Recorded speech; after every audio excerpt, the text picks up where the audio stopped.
So I've been doing some thinking because I recently saw another creator share a Moroccan dish that came under some criticism for not being done in the most traditional way or the most authentic way. What really got me is that this particular creator chose to fight back and accuse people of cultural gatekeeping and not allowing recipes to evolve. Believe me, I've come under my own fair share of criticism. Let's not forget my first attempt at making a seafood pastela.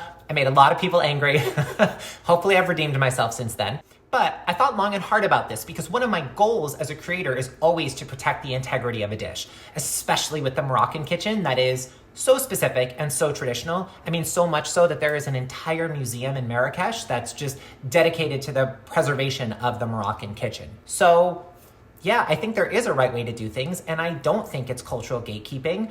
I think it's cultural preservation, and there is really a difference. So all that to say, I want to launch a new series on my Instagram where we look at the foundations of the Moroccan kitchen. We look at the traditional ways to do things. What are the correct ways to preserve a lemon? What are the spice combinations that go together when making a meat dish sweet versus savory? So let me know in the comments what you want to learn, because I want it to be a conversation. I want to share my knowledge with you. I want you to share your knowledge with me. And hopefully we learn some things along the way. Like and follow for more. And as always, saha and bon appetit.